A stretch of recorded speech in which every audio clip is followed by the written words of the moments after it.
રઘુરામજી મહારાજે તમને પ્રેરણા કરીને અહીંયા મોકલેલા છે. જો રઘુરામજી મહારાજ જેને ન બોલાવે ને અહીંયા આવી ન શકે. આપણે અડધો કલાક બેસીએ ને કઈક બસમાં ગયા હોય, ગાડીમાં ગયા હોય, 3-4 કલાક આપણા શરીરની અંદર છે ને એ એકદમ ઊભા ન થઈ શકે, જકડાઈ જાય. તો જે આ 3 વર્ષ બેસે એનું તો શરીર જકડાઈ જાય. તો કેવી રીતે પ્રણવ પાછો સક્રિય કરવો? 72,000 નાડીઓ, 7 ચક્રો, એની અંદર પ્રણવને કેવી રીતે વહેરાવવો? અપાન, પ્રાણ, વ્યાન, ઉદાન અને સમાન, આ 5 તત્વો નાક દ્વારા, ઈડા, પીગળા અને સુષુમ્ના દ્વારા કેવી રીતે લેવા, આ બધું જ્ઞાન એને થઈ ગયું. એટલે સમાધિમાં બેસે ત્યારે કેવી રીતે ઉદ્ધવ થવું અને કેવી રીતે સિદ્ધ થઈ જવું, અને પછી કેટલો સમય બેસવું, પછી જાગ્યા પછી શું પ્રક્રિયા કરવી. નકર ઉઠી જ ના શકાય, શરીર છે છોડી દેવું પડે, શરીર નકામું થઈ જાય.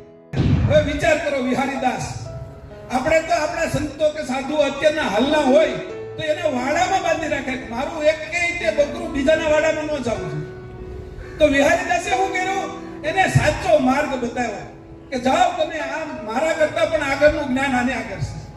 જે સાચા સંતો છે એ માર્ગ બતાવશે બીજાને કે મારા કરતા પણ આગળ તમે જાઓ.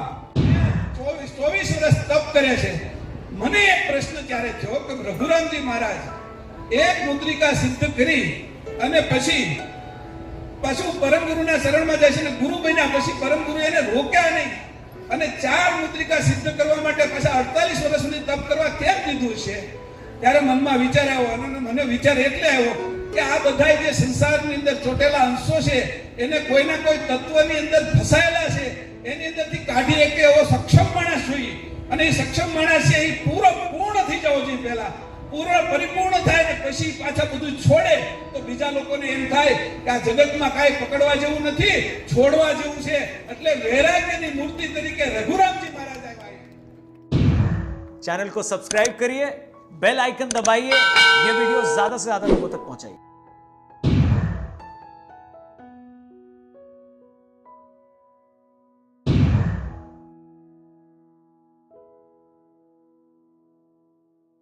श्रीमंत करुणा सागर भगवान की जय, नरेश सागर महाराज की जय, महान तपस्वी रघुराम महाराज की जय, तस् कैवल्य साहेब.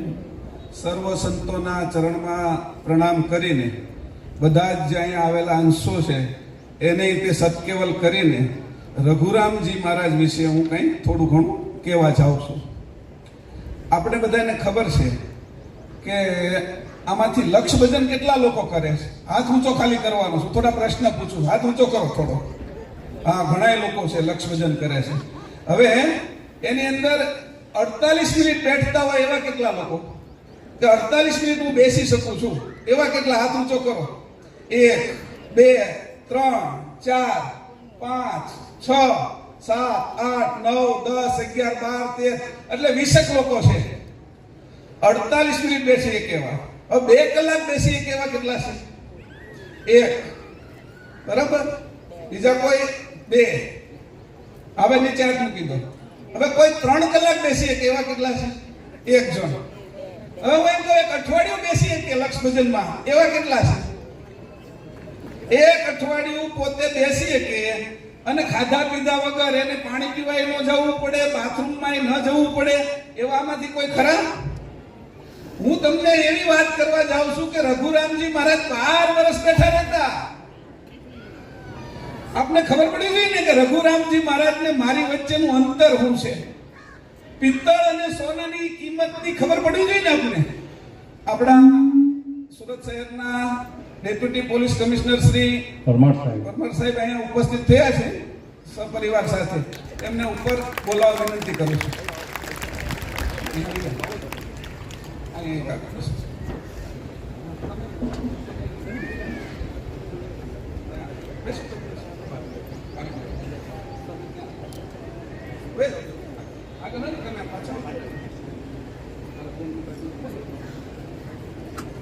તો આપણે છે એની વાત કરવા જઈએ છીએ. આ રઘુરામજી મહારાજ એ એક વખત બેસે અને 12 વર્ષ સુધી ઊભા ના થાય.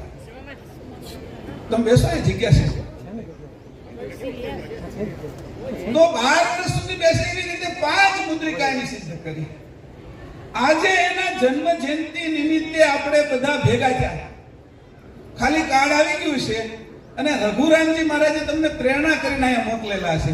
જો રઘુરામજી મહારાજ જેને ન બોલાવે ને અહીંયા આવી ન શકે. યાદ રાખજો, જે અંશો છે એ પરમ પવિત્ર થયા છે. રઘુરામજી મહારાજ જેની ઈચ્છા કરે એ અંશો અહીંયા સુધી આવી શકે. અહીંયા જે કીડી મકોડી હશે, કબૂતર ઉડતા હશે, ખિસકોલી આટા મારતી હશે, એ બધા અંશો પણ પવિત્ર હશે. એમાં તમે તો મનુષ્ય છો. બધા એને તો સપન અવસ્થા છે, વૃક્ષોની સુસુપ્તિ અવસ્થા છે. આપને બધાને જાગ્રત અવસ્થા છે, મનુષ્ય શરીર છે, 10 ઇન્દ્રિયો છે, 72,000 નાડીઓ છે, એની સાથે અહીંયા આવ્યા છે. તો તમારા બધા ઉપર પહેલા તો દરેક અંશો ઉપર રઘુરામજી મહારાજની કૃપા અને પરમ ગુરુની કરુણા ઉતરેલી છે એટલું ચોક્કસ માનજો. બરાબર? હવે એના વિશે આપણે વાત કરવા જઈશ. રઘુરામજી મહારાજ છે એ 256 વર્ષ પહેલા જે આ ધરતી ઉપર અવતરણ થયું, જન્મ્યા. આજે 257મો એનો જન્મ જયંતિ ઉત્સવ છે, એટલે 256 વર્ષ ગયા. હવે આપણે બધા અત્યારે આ જે છે આજે તે ફાગણ સુદ 11 છે. આજથી 256 વર્ષ પહેલા દૂર જાય છે. ઉત્તર ગુજરાતની અંદર ખેડા જિલ્લાના વાડસિનોર રાજ્યની અંદર ખડગોદરા ગામની અંદર 1825 ઈસવીસન 1769. હવે આ દિવસ એટલે કેવો દિવસ કે પરમ દિવસ હતો. તે દિવસે છે એ પુષ્ય નક્ષત્ર હતું, અમૃત ચોઘડિયું હતું અને વસંત ઋતુ ખીલેલી હતી. આજે વસંત ઋતુ છે. એની અંદર જેનો જન્મ થયો એ રઘુરામજી મહારાજ સિસોદિયા કુળની અંદર જન્મ્યા. આ જે રઘુરામજી મહારાજ જન્મ્યા ત્યારે આ ગામની અંદર જે સ્થિતિ હતી એના પછી પણ એક સંતાન એને જન્મ્યું, જેના માતા પિતાને, એટલે 2 ભાઈઓ હતા. સમય પ્રમાણે રઘુરામજી મહારાજ અને એના 2 ભાઈઓને મૂકી અને માતા પિતા છે એ સ્વધામ પહોંચી ગયા. એને છે એ માતા પિતાનો છાંયો છે એ ન હતો. ઉંમર થતા થતા રઘુરામજી મહારાજ છે એ એના સગા સંબંધીની ત્યાં ખેતીવાડીનું કંઈ કામ કરે, મજૂરી કરે અને એમ કરતા કરતા બંને ભાઈ મોટા થવા લાગ્યા. રઘુરામજી મહારાજને તો પહેલેથી જ તે ભક્તિભાવની અંદર છે એ પ્રીત હતી, પ્રેમ હતો. એટલે ગામની અંદર કઈ જે કઈ કથા કીર્તન થતું હોય, સત્સંગ થતો હોય ત્યાં જઈને બેસે. પછી પોતાની જે ઉંમરના જે યુવાનો હોય એને ભેગા કરી ક્યારેક ભજન કીર્તન, સત્સંગ, પછી પદો એ બધું ગાય. આખી રાતો હતી એવી રીતે પસાર કરે, દિવસે છે એ કામ કરે. એવી રીતે પસાર કરતા એના ખેતરની અંદર એક મઢુલી જેવી હતી, એક ઓરડી હતી. એમાં રાત્રે ક્યારેક બેસે, સાંજે બેસીને ધ્યાન લગાડીને સવાર સુધી ધ્યાન કરે. એટલા માટે મેં તમને પૂછ્યું કે તમે કેટલો સમય બેસી શકો છો? તો એ ધ્યાન કરવાનો સ્વભાવ એને નાનપણથી હતો. નાના ભાઈની જવાબદારી હતી. જવાબદારી પૂરી થાય એના માટે પોતે 25 વર્ષ સુધી એની સાથે રહેતા હતા. ગામની અંદર આવા નાના મોટા પ્રસંગો હોય, ધાર્મિક પ્રસંગો હોય, એની અંદર જાય, સત્સંગ વગેરે કરે. એ અરસાની અંદર ડાકોરથી જે ત્રિકમજી અખાડો હતો એની એક ખાખીની જમાત ગામની અંદર આવેલી. આ ગામની અંદર આવેલી જે ખાખી સંતોની જમાતની અંદર પછી એને એવું લાગ્યું કે આ સંતોની હું સેવા કરું તો કાંઈક છે એ મને જ્ઞાનમાં મારા જે કઈ પ્રશ્નો થાય છે એ પ્રશ્નોમાં મને જવાબ મળે. રઘુરામજી મહારાજ હંમેશા વિચારતા કે હું ક્યાંથી આવ્યો હશે, હું કોણ હશ, મારા કોણ હશે, આ જગતની રચના કોની કરી હશે. એક નાનું એવું મકાન બનાવવું હોય તો આપણને ખબર પડે કેટલી વસ્તુ જોઈએ. ઈંટો ક્યાંથી લાવશું, સિમેન્ટ ક્યાંથી લાવશું, રેતી ક્યાંથી લાવશું, કડિયા કેમ બોલાવશું, લાકડું ક્યાંથી લાવશું, કેટલી ઉપાધિ હોય. એની અનંત બ્રહ્માંડો, રૂપિયા, સૂર્ય, ચંદ્ર, જગત કોને બનાવ્યું છે, એવા એને પ્રશ્નો થતા. એવા જુદા જુદા પ્રશ્નો થાય. મારું શરીર કેમ બન્યું છે, આ અંકુરમાંથી શરીર અવળું કેમ થયું છે, આ આંખ કેમ જોતી છે, આ પગ કેમ હાલતા છે, મારું હૃદય કેમ ધબકતું છે, આ હું ખોરાક ખાવી પચતો કેમ છે, અનેક પ્રશ્નો. આ શ્વાસની પ્રક્રિયા હું છે, એવા એને પ્રશ્નો થતા નાનપણથી. હવે એની અંદર આ પ્રશ્નોનો જવાબ આપે કે એવા કોઈ સાધુ સંતોને મારે મળવું પડે, એની આગળ જવું પડે. એટલે આ વિહારીદાસનો, મહંત વિહારીદાસનો જે સાધુ સંતો ખાખીનો અખાડાની અંદરથી આવેલો આ ડાકોરનો જે સંતોનો એક મેળો, એ ગામની અંદર 15 દિવસ રોકાણો અને સાધુ સંતોની કે સેવા કરું તો મારા આ બધા પ્રશ્નોનો મને જવાબ મળે. આપને બધાને ઘણા પ્રશ્ન છે, ભાઈ હું કામ અહીંયા આવ્યો હોઈશ, મારું કામ શું હશે, હું અહીંથી જઈશ તો ક્યાં જઈશ, આજે મારા દીકરા દીકરી ભાઈ બહેન માતા પિતા પતિ પત્ની બધાની હારે મારો સંબંધ કેવી રીતે થયો છે. આવા ઘણા પ્રશ્નો આપને થતા હોય અને એ પ્રશ્ન આધ્યાત્મિક જે લોકો છે જેની અંદર કાંઈ અંદર સત્વ રહેલું છે એને સ્વાભાવિક થતા હોય. પશુ જેવા હોય એને બહુ ન થયા, એને તો ખાવું પીવું હું અને મૃત્યુ પામવું ત્યાં સુધીની પ્રક્રિયા નિરંતર ચાલ્યા કરે. ભેંસો બધી ભેગી થાય ને તેને આવા પ્રશ્નો ન થાય, ક્યારે પ્રશ્ન એકબીજા ન કરે. મનુષ્યને થાય, ગાયોને ન થાય, કાગડાને ન થાય, કૂતરાને ન થાય, એને ભસવાનું થાય. એટલે મનુષ્યને આવા પ્રશ્ન થાય. એમાંય જે મનુષ્ય ઉચ્ચ સ્થિતિમાં પહોંચ્યા છે એને તો ખાસ પ્રશ્ન થાય અને એની ખોજ કરે, ઘરે બેઠા ના રહે, પ્રશ્ન થાય પછી. એટલે 25 વર્ષની જ્યારે ઉંમર થઈ અને આ રીતે એની સત્સંગ જ્યારે કર્યો, સેવાના કારણે વિહારીદાસ સાથે એનો સંબંધ થઈ ગયો. વિહારીદાસની હારે સંબંધ થયો એટલે પોતાનું કામ કરતા કરતા ક્યારેક ડાકોર જાય, ડાકોરના અખાડામાં 1 2 દી 3 દી અઠવાડિયું 15 દિવસ રોકાય, ત્યાં સાધુ સંતો હારે રહે અને વિહારીદાસના ચરણની અંદર સેવા કરી અને પોતે પ્રશ્ન પૂછે. આ અરસામાં વિહારીદાસ એને બધું ન સમજાવી શકે એટલે રઘુરામજી મહારાજને પૂર્ણ સંતોષ ન થાય. સંતોષ ન થાય પણ તો વિહારીદાસજી એને ઘણી વાત કરે કે ભાઈ આ જે મુદ્રિકાઓ છે, તાચરી, ભૂચરી, ખેચરી, અગોચરી, ઉન્મુનિ, એનાથી 5 તત્વ સિદ્ધ થાય એવી વાત કરે. પછી આ વાત એના મનમાં રહી ગયેલી, ખસી ગયેલી. પણ પછી 25 વર્ષ થયા એટલે ભાઈની ચિંતા હવે રહી નહીં. સાધુ સંતોને ગોતવા માટે આ ગામથી પેલા ગામ, આ દેશથી પેલા દેશ, ત્યારે બધા નાના નાના રજવાડાઓ હતા એટલે એકબીજાનો દેશ હતો, ત્યાં એ બધા જતા, રાજ્ય નાના નાના હતા. તો એમાં એ ગોતે કોણ એવા સાધુ મળી જાય. એમાં ગોતતા ગોતતા એ છે એ લુણાવાડા રાજ્યના ચિડિયા વક્તાપુરા ગામની અંદર વિરક્ત દંડી સંન્યાસીને ત્યાં પહોંચ્યા. દંડી સંન્યાસી જે હતા એને છે એની સાથે રહ્યા. એને એવું લાગ્યું કે મને કંઈક અહીંથી મળશે એટલે એની સાથે એની સેવા કરી.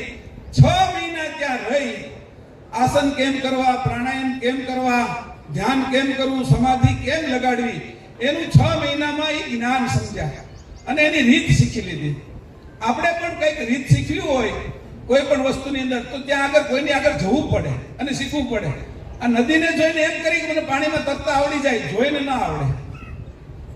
નદીને જોઈને પાણીમાં ન પડાય, એનાથી આપણે કઈ ખબર ના પડે તો એને કોણ જાણકાર છે, કોણ તરવૈયા છે, એની આગળ જવું પડે અને જઈને એની આગળ એની વિનંતી કરવી પડે, એની સેવા કરવી પડે. ત્યારે નદીમાં કેમ પડવું, પગ કેમ હલાવવા, હાથ કેમ હલાવવા, એમાં શ્વાસ કેમ ઘૂંટવો, એવું બધું શીખવાડે.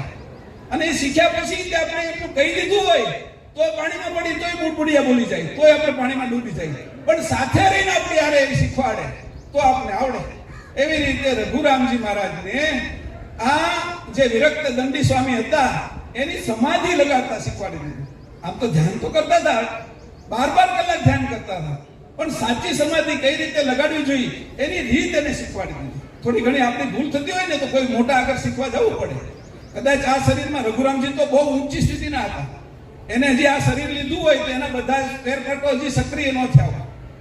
આપણે શરીર ધારણ કરીને તો કઈ દાંત તરત ના આવી જાય, તરત બીજા દિવસે કઈ ચાવવા ન મળી, ખાવાનું આપે એટલે એને સમય લાગે.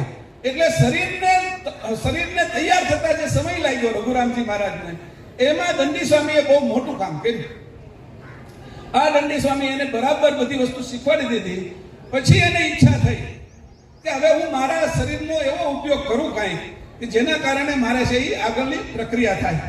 હવે ત્યાંથી પછી છે એ નીકળ્યા વીરપુર તાલુકાના બાદશાહ ડુંગર, લીલિયા લુવારા ડુંગરના સ્થાનમાં એ પહોંચ્યા. અને એ સ્થાન છે એ જંગલો અને એવું સરસ જગ્યા હતી. એમાં એ ધ્યાનસ્થ થઈ ગયા. ધ્યાનની શરૂઆત કરી. ગામના લોકો ખેતરોમાં જતા હોય, જંગલમાં જતા હોય, એ જોવે આ સંત છે કે કોઈ, અને એને નિહાળે.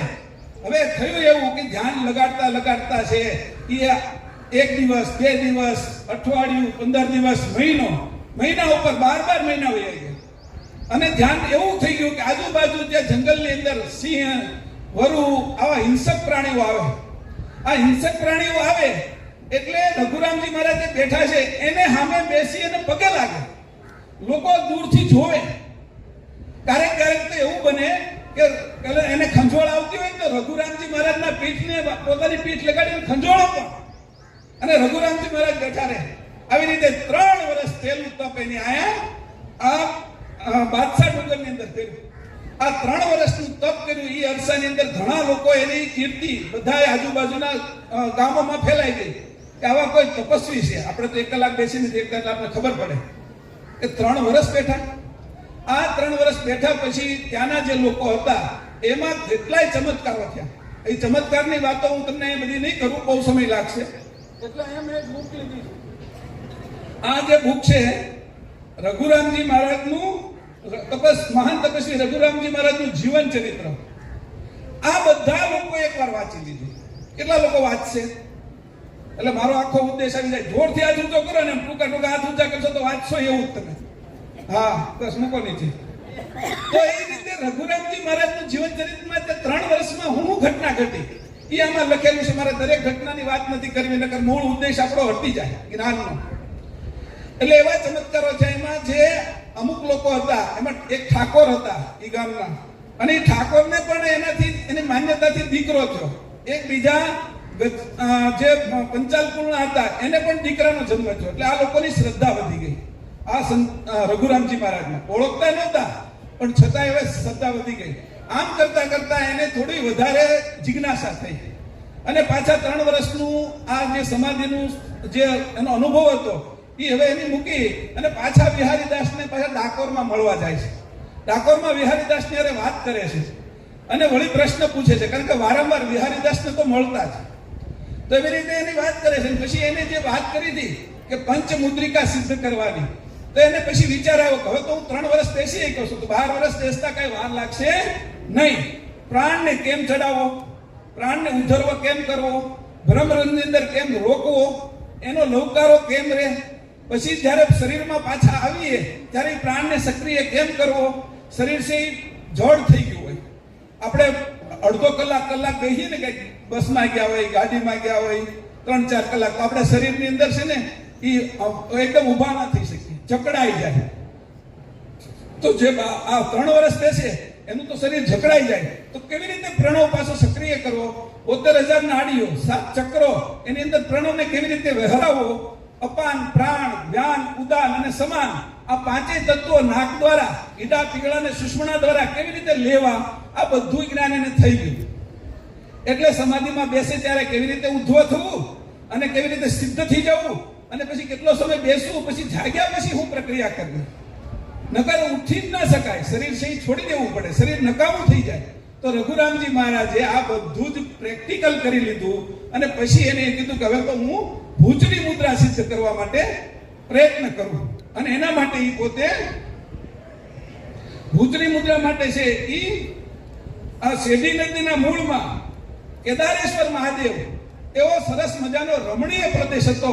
તે રમણીય પ્રદેશની અંદર આસન લગાવી અને એ બેઠીને ભૂચરી મુદ્રા માટે એને નક્કી કર્યું, મક્કમતા કરી કે હવે હું 12 વર્ષ સુધી ઊભો થાઈશ નહીં.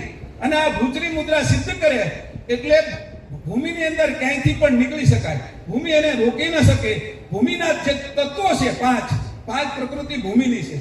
અસ્થિ એટલે હાડકા, માંસ આપણા શરીરમાં રહેલું માંસ, નાડીઓ જે લોહી વહાવે છે, ચામડી અને વાળ, આ 5 પ્રકૃતિ છે એ ભૂમિ તત્વની છે. આ 5 પ્રકૃતિ ઉપર એનો વિજય આવી જાય.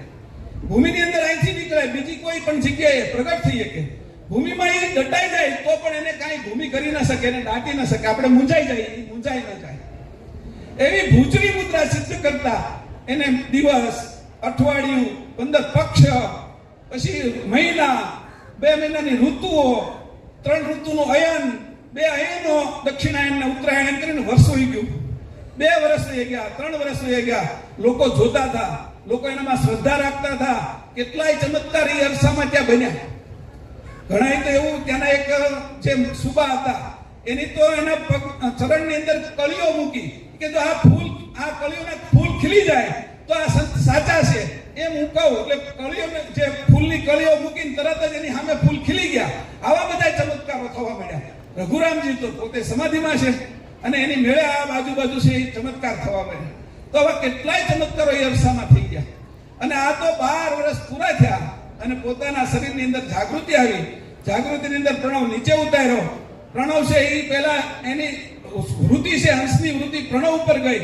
પ્રણવની અંદરથી ઓહમ અને સોહમ છે એ ગતિમાં આવ્યા. ઓહમ સોહમની અંદરથી ઓહમ અને સોહમ આવ્યા. એની અંદરથી 5 પ્રાણો અપાન વ્યાન ઉદાન સમાન અને વ્યાન, આ 5 પ્રાણો ગતિમાં આવ્યા. કર્મ કુર્મ કલ્કલ દેવદત્ત અને ધનંજય આ પ્રાણો પણ ગતિમાં આવ્યા. 49 વાયુઓ ગતિમાં આવ્યા. 7 ચક્રો ગતિમાં આવ્યા અને એ પોતે ઉભા થયા. આ રીતે 12 વર્ષ પહેલી ભુજની મુદ્રા સિદ્ધ કરી. આટલી મુદ્રા સિદ્ધ કર્યા પછી એટલે એના 25 વર્ષ થયા. જ્યારે એના ભાઈને છોડ્યા ત્યારે એકાદ વર્ષ સાધુ સંતોને ગોત્યા એટલે 26 વર્ષ થયા. એમાં દંડી સ્વામી આગળ 6 મહિના રહ્યા. એટલે અને ત્યાર પછી 3 વર્ષ, 1 વર્ષ ને 29 વર્ષની ઉંમર થઈ. પછી 12 વર્ષ પાછા છે એ એની આ મુદ્રિકા સિદ્ધ કરી. હવે એની ઉંમર 41 વર્ષની થઈ. 1825 માં જન્મ, 41 વર્ષની ઉંમર થઈ એટલે 1866 સંવત 1866. અને એની પાછા વિહારીદાસજી આગળ ગયા. વિહારીદાસને પાછા પ્રશ્ન પૂછ્યા. વિહારીદાસ આજે હવે કહેતા હતા કે આ પ્રશ્નના હવે હું કાંઈ તમને જવાબ આપી એમ નથી.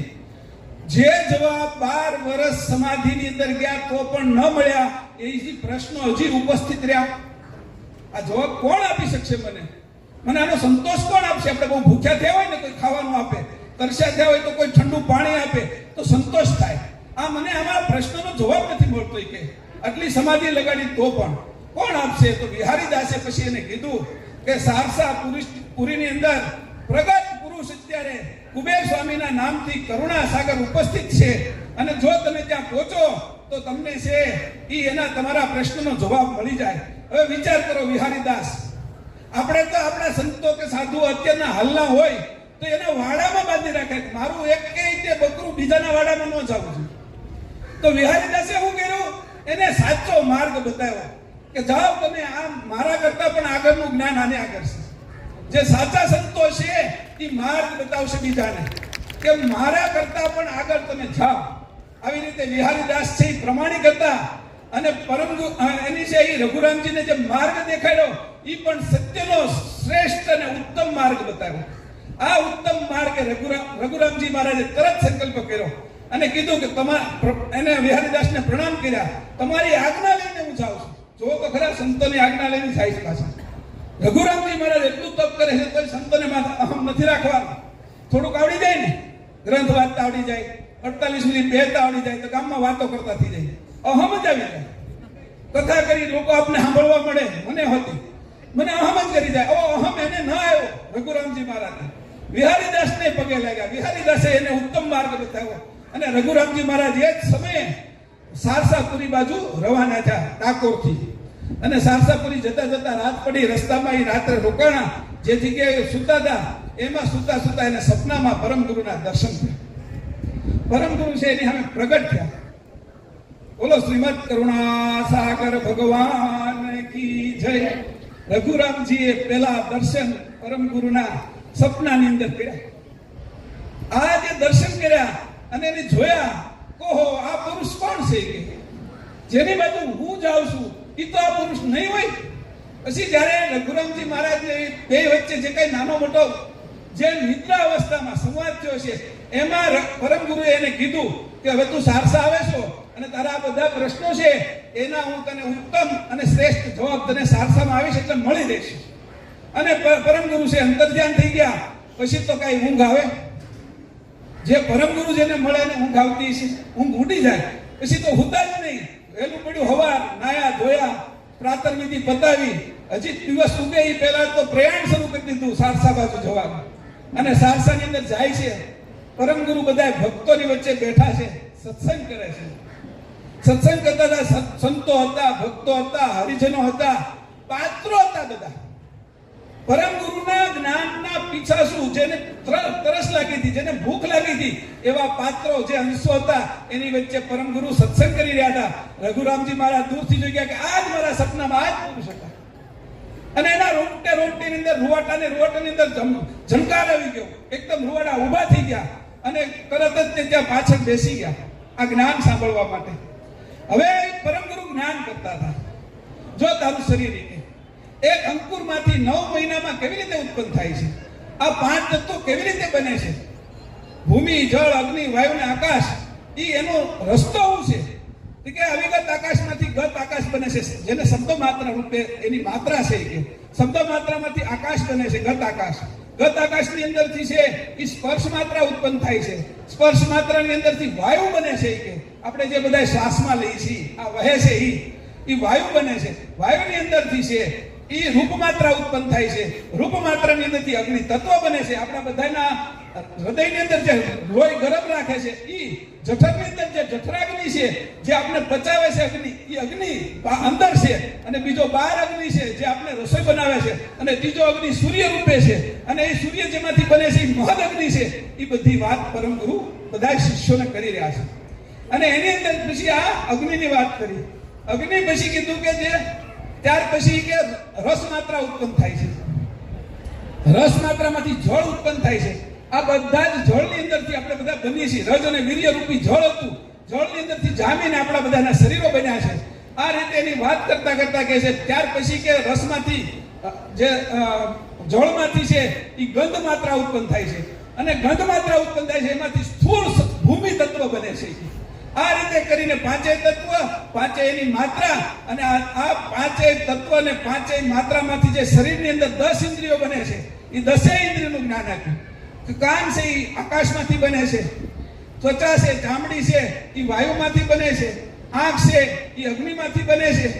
જીભ છે એ રસમાંથી બને છે. નાક છે એ ગંધમાંથી બને છે.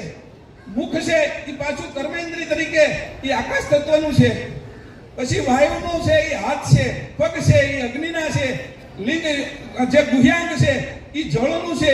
અને ગુદાસ્થાન છે એ ભૂમિ તત્વનું છે. એવી રીતે 10 ઇન્દ્રિય તારી આ શરીરમાં કેમ બને છે અને કોણ ચલાવે છે એની વાત કરતા હતા.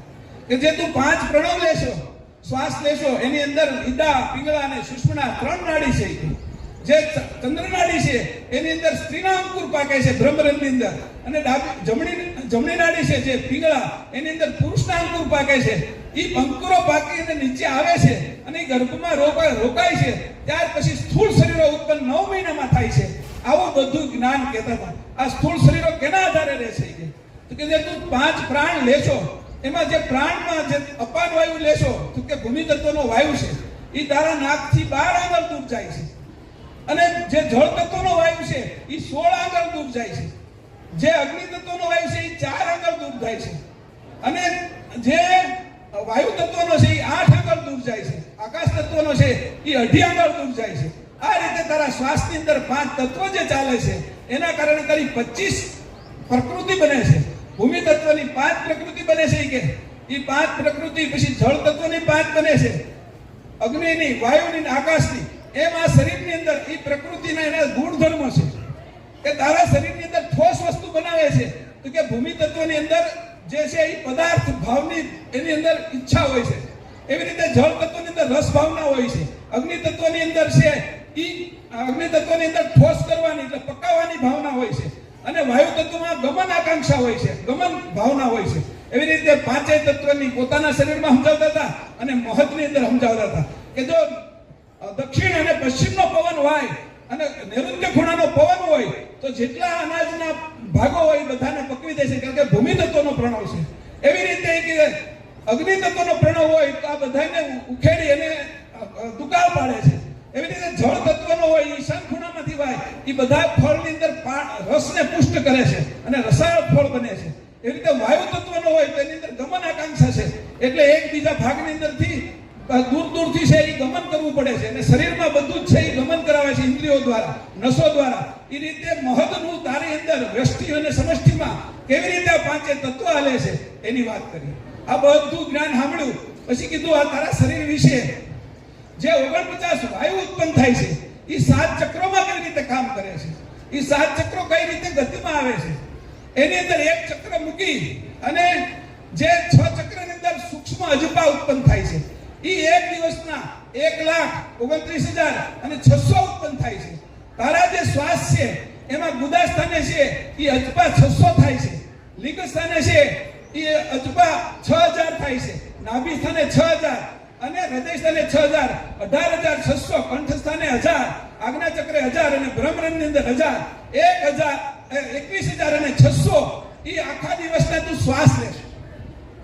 આ શ્વાસની ઘટના પણ બતાવી. આ શ્વાસની અંદર શું થાય છે તો કે એક શ્વાસ લેતા 4 સેકન્ડ થાય. એક શ્વાસના 4 સેકન્ડની અંદર શું થાય તો કે 7.5 નિમિષ એટલે ફલકારા પડે, 22.5 લવકારા થાય, 67 વેદ થાય, 6750 ત્રુટિ થાય, 20,250 ત્રસરેણુ થાય અને 60,750 અણુ ઉત્પન્ન થાય. અને એવી રીતે છે એ એક શ્વાસમાં 1,21,500 પરમાણુ ઉત્પન્ન થાય. એમાંથી ચામડીના કેના થાય છે, હાડકાના કેના થાય છે, દ્રષ્ટિના કેના થાય છે, અવાજ કેમ નીકળે છે, વાણીઓ કેમ થાય છે, વેખરી, મધ્યમાં, પશ્ચંતી ને પરા, આ બધું જ્ઞાન પરમ ગુરુ છે એ બધાની વચ્ચે કહેતા હતા. રઘુરામજી મહારાજના જે પ્રશ્ન હતા એના જવાબો ફટાફટ મળતા જતા હતા. હવે કશું બાકી રહેતું નથી કે આ પુરુષ કોણ છે, ક્યાંથી આવ્યા છે કે આ એક પણ વસ્તુ બાકી નથી રહેવા દેતા. ત્યાર પછી 7 ચક્રોની વાત કરીએ ને કે મૂલાધાર છે, સ્વાધિષ્ઠાન છે, મણિપુર છે, અનાહત છે, વિશુદ્ધિ છે, આજ્ઞા ચક્ર છે અને સહસ્ત્રદળ કમળ છે. એની અંદરથી 52 અક્ષરો કેમ ઉત્પન્ન થાય છે, સ્વર વ્યંજન કેમ થાય છે, ભાષા કેમ થાય છે, ભાવ કેમ ઉત્પન્ન થાય છે, આ ભાવથી આપણે એકબીજાના સંબંધમાં કેમ જોડાઈએ છીએ, દરેક વાત કરતા. આટલી બધી વાત કરીને રઘુરામજી મહારાજને એમ થઈ ગયું કે ઓહો, આના સિવાય કોણ ગુરુ હોય મારા.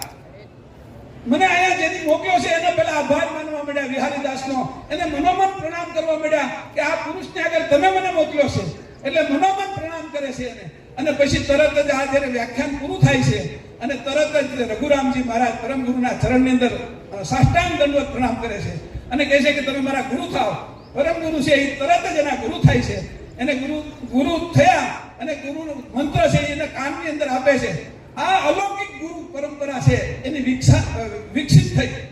લોકલ જે ગુરુ કહેવાય એની વાત નથી, એમાં અલૌકિક ગુરુ એવા અને શિષ્ય એવા.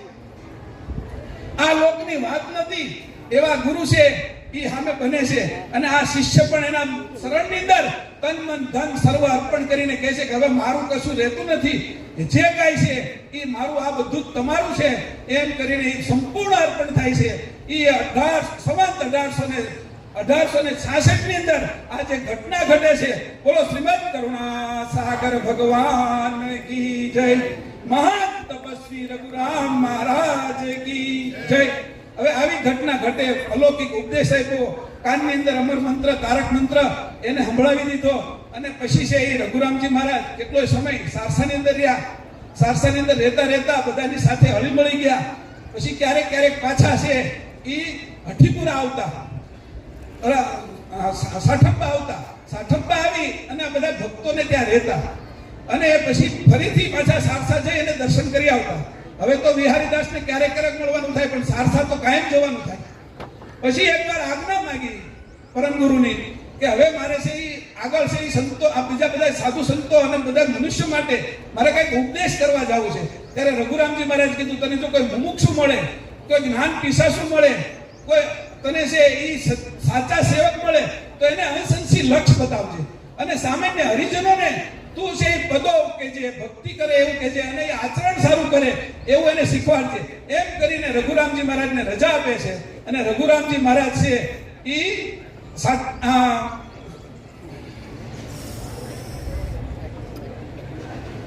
સાઠંબા પહોંચે છે. રઘુરામજી મહારાજ જેવા સાઠંબા આવે છે, ખબર પડે છે બધા લોકોને, એટલે એને સ્વાગત કરે છે. સ્વાગત કરીને લઈ જાય છે.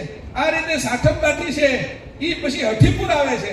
હઠીપુર ની અંદર છે એ થોડો સમય રહે છે અને હઠીપુર જેવું શ્રેષ્ઠ સ્થાન એને લાગતા ત્યાં પછી 12 વર્ષ બેસી અને બીજી એટલે સાચરી મુદ્રા સિદ્ધ કરે છે. અને ત્યાર પછી અહીંયા આવે છે કલોલ. કલોલની અંદર રહી, કલોલની બાજુમાં નારદીપુરા ગામની અંદર એ ત્રીજી મુદ્રા સિદ્ધ કરે છે. અને ત્રીજી મુદ્રામાં 12 વર્ષ બેસે છે. આવી રીતે 3 મુદ્રા છે એ ઉત્તર ગુજરાતની અંદર રઘુરામજી મહારાજે સિદ્ધ કરી. 36 વર્ષ એમાં કાઢ્યા. અને ફરીથી પછી એને રઘુરામજી મહારાજ પરમ ગુરુના દર્શન કરવા જાય છે. અને દર્શન કરતા ઘણા ગામોની અંદર છે એના પગરવ એના ચરણ પડે છે. કેટલાય ભક્તો થઈ જાય છે. દિવસે છે એ આખો દિવસ તડકાની અંદર બેઠા રહે, સમાધિ લગાડીને સવારના 10 થી સાંજના 5 સુધી, અને સાંજે છે એ બધા હરિભક્તો, ગામના ગામજનો ભક્તો એની વચ્ચે સત્સંગ કરે, કીર્તન કરે, પદો ગાય, ભજન કરે, અને એના જે પ્રશ્નો હોય એના જવાબ આપે રઘુરામજી મહારાજ. એમ કરતા કરતા છે એ પાછા સારસા પહોંચે છે. સારસા જાય છે અને એને કહે છે, હે રઘુરામ, કે હવે તમારો છે એ કાર્ય તમે દક્ષિણ ગુજરાતના ઉમરા ગામ સુરત મુકામે કરો. ત્યાર પછી અહીંયા સુરતની અંદર આવે છે. સુરતની અંદર આવી અને 2 મુદ્રા સિદ્ધ કરે છે. એમાં જે એક મુદ્રા હતી ઈ અગોચરી અને બીજી મુદ્રા હતી ઈ ઉન્મુની. અહીંયા 24 વર્ષ તપ કરે છે. મને એક પ્રશ્ન ત્યારે થયો કે રઘુરામજી મહારાજ એક મુદ્રિકા સિદ્ધ કરી અને પછી પાછું પરમ ગુરુના શરણમાં જાય છે, ને ગુરુ બન્યા પછી પરમ ગુરુ એને રોક્યા નહીં, અને 4 મુદ્રિકા સિદ્ધ કરવા માટે પાછા 48 વર્ષ સુધી તપ કરવા કેમ દીધું છે? ત્યારે મનમાં વિચાર આવ્યો, અને મને વિચાર એટલે આવ્યો કે આ બધા જે સંસારની અંદર ચોટેલા અંશો છે એને કોઈના કોઈ તત્વની અંદર ફસાયેલા છે, એની અંદરથી કાઢી એક એવો સક્ષમ માણસ જોઈએ, અને એ સક્ષમ માણસ છે એ પૂર્ણ થઈ જવો જોઈએ. પહેલા પૂર્ણ પરિપૂર્ણ થાય ને પછી પાછા બધું છોડે તો બીજા લોકોને એમ થાય કે આ જગતમાં કાંઈ પકડવા જેવું નથી, છોડવા જેવું છે. એટલે વૈરાગ્યની મૂર્તિ તરીકે રઘુરામજી મહારાજ આવ્યા. જેને વૈરાગ્ય થાય આવો કે મારે 5 મુદ્રિકા છોડી દેવી, આપણે 100 રૂપિયા છોડી નથી શકતા. બ્રહ્માંડ બનાવી એની અંદર નિરંજન પુરુષને મૂકી, આદ્ય શક્તિને મૂકી, 3 ગુણ બ્રહ્મા વિષ્ણુ શંકરને મૂકી અનેક પ્રકારનું આ બ્રહ્માંડ ઉત્પન્ન કરીએ કે એટલી શક્તિ રઘુરામજી મહારાજની અંદર હતી. અને આ રઘુરામજી મહારાજ એ અહીંયા સુરતની અંદર રહ્યા, પણ એને એટલા માટે રહેતું કે તમે આ જગતની અંદર વૈરાગ્યની મૂર્તિ છો. વૈરાગ્યની જે મૂર્તિ હોય એ બીજાને છોડાવી શકે. એટલા માટે રઘુરામજી મહારાજ આપને તત્વથી છોડાવવા માટે, અંશને તત્વથી છોડાવવા માટે પરમ ગુરુએ એને 4 મુદ્રિકા પાછી સિદ્ધ કરવા દીધી. અને જ્યારે પરમ ગુરુ અહીંયા આવ્યા અને રઘુરામજી મહારાજની વચ્ચે વાત થઈ, એને સમજણ આપી કે હવે આ મુદ્રિકાનું તમારે કામ નથી, તમે એને છોડી દો. એટલે તરત જ પરમ ગુરુના ચરણમાં રઘુરામજી મહારાજે આ જ જગ્યાએ 5 મુદ્રિકા છોડી દીધી. એવી રીતે આપને કહે છે કે તને છોડતા વાર ન લાગવી જોઈએ. આ વૈરાગ્યની ઊંચી નિશાની છે. તને રાજ્ય મળે, તને સંપત્તિ મળે, તને સ્ત્રી પુરુષ મળે, તને આ શરીર મળે તો તને કપડા કાઢે એમ તને કપડા કાઢતા આવડી જાય, એવી રીતે અંશને છૂટું પડતી આવડી જાય. એટલા માટે રઘુરામજી મહારાજ આપને શીખવાડવા માટે છે અહીંયા આવ્યા. કોઈને કરંટ લાગ્યો હોય ને શોર્ટ, તો એને આપણે ઉખાડવા જઈએ ને તો આપણે કરંટ લાગે. તો એને ઉખાડવા કેવી રીતે? તમને બધાને ખબર જ હશે. કોઈને કરંટ લાગ્યો હોય તો લાકડી લઈએ, આપણે લાકડીથી ઉખાડીએ છીએ. કેમ કે લાકડીની અંદર ચોટવા પડવું નથી. આપણે અડે તો આપણે કઈ કરંટ ના લાગવા દે, અને જે કરંટ લાગેલો છે એને પણ છોડાવી દે. એમ પરમ ગુરુ છે આ તત્વને આપણે જે ભાસ થયો છે, તત્વની અંદર આપણે બધા પકડાઈ રહ્યા છીએ. અંશ એની અંદર ગળા ડૂબ થઈ ગયો છે, અંશને પોતાનું ભાન નથી થયું, અને એને કરંટ લાગ્યો છે આ ધરતીનો, આ પ્રકૃતિનો. એ કરંટમાંથી છોડાવવા માટે પરમ ગુરુ એને અહીંયા મોકલ્યા, અને એ લાકડીથી આપણે બધાને છોડાવે છે. આવી દિવ્ય લાકડી લઈને આવ્યા છે અહીંયા. અને આપણે જો આપણા ભાગ્ય છે તો રઘુરામજી મહારાજને જ્યારે પરમ ગુરુને યાદ કરી અને રઘુરામજી મહારાજને યાદ કરી એટલે તત્વ આપને ભજવશે નહીં, તત્વ આપને રોકશે નહીં. આ જગતનો જે નશો ચડ્યો છે એ નશો દૂર થઈ જશે અને અંશ જાગૃત થઈ જશે. અંશ જેવો જાગૃત થશે એટલે આ જગતની અંદરથી અંશને મુક્તિ મળશે. બાકી મુક્તિ આ જગતમાં બીજો કોઈ આપી શકે એમ નથી. પોતપોતાના ધામો આપે. ચતુર્ધા મુક્તિ 9 પ્રકારની ભક્તિ કરે. કોઈ શ્રવણ કરે, કીર્તન કરે, સ્મરણ કરે, પાદ સેવન કરે, નમન કરે, પૂજન કરે, દાસ્ય ભાવ રાખે, સાંખ્ય ભાવ રાખે, આત્મનિવેદન કરે, આવી 9ધા ભક્તિ કરે તો પણ 4 પ્રકારની મુક્તિ મળે. સાલોક્ય, સામીપ્ય, સારૂપ્ય અને સાયુજ્ય. એને પરમ મુક્તિ અંશને ન મળે. આ પરમ મુક્તિ માટે પરમ ગુરુ રહે છે એ રઘુરામજી મહારાજને ઉમરામાં બેહાર્યા છે કે તમારે આ બધાને આવવા દેવા. આ ઉમરામાં એ કહે કે જે અંદર કોને લઈ જવાના, કોને બહાર રાખવા છે. તો આપણે રઘુરામજી મહારાજની ભક્તિ કરી, થોડોક સંબંધ ધારો કરી નાખીએ, થોડુંક આપણું રાખે તો આપણે સીધા ઉમરામાંથી કેવલ ધામમાં પોગાડી દે. નકર પછી આપણે કે આપણો સંબંધ ધારો ન હોય ને તો ભાઈ થોડો કરતું રહે. આપણે ઉભા રાખે. કોઈ ઓફિસમાં ગયા હોય ને, કલેક્ટર કચેરીમાં ગયા હોય, કોઈ મામલતદાર કચેરીમાં ગયા હોય, આપણે કઈ કામ પડ્યું હોય, તો આપણે ઓલા પટ્ટાવાળા હારે હારો સંબંધ હોય ને તો એ જલ્દી જવા દે, અંદર વારો પહેલા આવી જાય. ડોક્ટર હારે હારો, એટલે કમ્પાઉન્ડર હારે હારો સંબંધ હોય તો અંદર જલ્દી જવા દે. એમ ઉમરાની અંદર રઘુરામજી મહારાજ પરમ ગુરુને કોને અંદર આવવા દેવા ને કોને ન આવવા દેવા એના માટે બેઠેલા છે. એટલે આપણે જો જવું હોય તો રઘુરામજી મહારાજ હારે સંબંધ રાખવો પડશે ને એટલો સારો સંબંધ રાખવો પડશે કે એ આપણે તરત કંઈક તું જલ્દી વહી આવી કે હવે તારે અહીંયા આ જગતમાં જન્મ મરણના ખાતામાં આ ભવરોગમાં તારે રોકાવું નથી.